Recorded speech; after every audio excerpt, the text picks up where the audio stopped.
दोस्तों, हमारे YouTube channel मार्गदर्शन ज्ञान में आप सबका हार्दिक स्वागत है। दोस्तों, हिंदू धर्म में भगवान शिव और माता पार्वती सबसे ज्यादा पूजे जाने वाले देवी देवताओं में से आते हैं। माना जाता है माता पार्वती ने अनेकों कष्ट सहते हुए जन्मों तक कठोर तपस्या करके भगवान शिव को पति के रूप में पाया था। मान्यता के अनुसार अखंड सुहाग और पति की लंबी उम्र के लिए ये व्रत किया जाता है और माता पार्वती के साथ भगवान शिव की पूजा की जाती है। भगवान शिव और माता पार्वती की जोड़ी अगाध प्रेम का प्रतीक और आदर्श जोड़ी मानी जाती है। लेकिन एक बार भगवान शिव माता पार्वती से इतने ज्यादा नाराज हो गए थे कि उन्होंने माता पार्वती को श्राप तक दे दिया था। तो दोस्तों, आइए जानते हैं ये पौराणिक कथा। माता पार्वती ने 108 जन्मों की घोर तपस्या के बाद भगवान शिव को पति के रूप में पाया था। माँ पार्वती का भगवान शिव के प्रति अटूट प्रेम था। एक आदर्श पत्नी की तरह माँ पार्वती भगवान शिव की सभी बातों का पालन करती थी और जब भगवान शिव कुछ बोला करते थे तो उसको पूरे ध्यान से सुनती थी। एक बार भगवान शिव माँ पार्वती को ब्रह्म ज्ञान देने के लिए सृष्टि की कथा सुना रहे थे। कथा सुनते सुनते माँ पार्वती किन्हीं दूसरे विचारों में खो गई। जैसे ही भगवान शिव को इस बात का एहसास हुआ कि माँ पार्वती उनकी बातों पर ध्यान नहीं दे रही हैं, तब उन्होंने माँ पार्वती से पूछा कि क्या आप मेरे द्वारा सुनाई जा रही कथा को सुन रही हैं? लेकिन माँ पार्वती कहीं और खोई हुई थी, इसलिए उन्होंने भगवान शिव के सवाल का कोई उत्तर नहीं दिया। कुछ समय बाद जब माँ पार्वती का अपने विचारों से ध्यान भंग हुआ और वे अपनी दुनिया में वापस लौटी, तब भगवान शिव ने क्रोधित होते हुए माँ पार्वती से कहा कि आपने ब्रह्म ज्ञान का अनादर किया है। जब किसी से शिक्षा या ज्ञान लिया जाता है तब ध्यान भंग नहीं होना चाहिए, और अगर ऐसा होता है तो ये दंडनीय है। इसके बाद भगवान शिव ने दंड स्वरूप माँ पार्वती को श्राप दिया कि अब आपका जन्म किसी मछुआरे परिवार में होगा। माँ पार्वती को अपनी गलती का एहसास हुआ, पर तब तक काफी देर हो चुकी थी और भगवान शिव उनको श्राप दे चुके थे। अब दुख में डूबी हुई माँ पार्वती मछुआरों के एक गांव में पहुंची। इस गांव के मुखिया की कोई संतान नहीं थी। एक दिन वो मछली पकड़ने के लिए तालाब जा रहा था, तब उसको रास्ते में एक पेड़ के नीचे एक कन्या बैठी हुई मिली, जो कि वास्तव में कन्या के रूप में माँ पार्वती थी।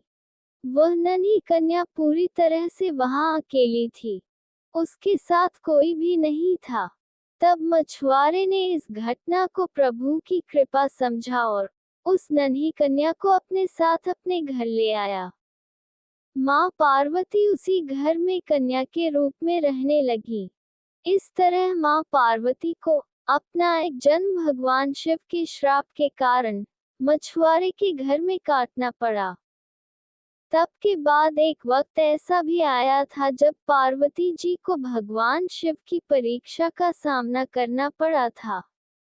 तो आइए जानते हैं इस पौराणिक कथा को।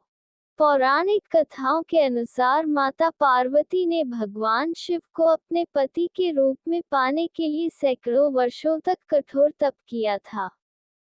उनकी तपस्या को देखकर देवताओं ने शिवजी से देवी पार्वती की मनोकामना पूरी करने की प्रार्थना की थी।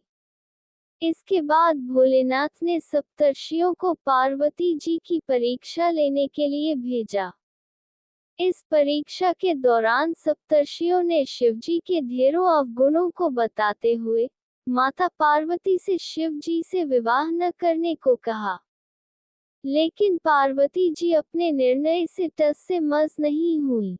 इस पर खुद भोलेनाथ ने माता पार्वती की परीक्षा लेने का निर्णय लिया। माता पार्वती के तप से प्रसन्न होकर शंकर जी उनके सामने प्रकट हुए और उन्हें वरदान देकर अंतर्ध्यान हो गए। कुछ क्षणों बाद ही एक मगरमच्छ ने एक लड़के को पकड़ लिया और लड़का मदद के लिए पुकारने लगा।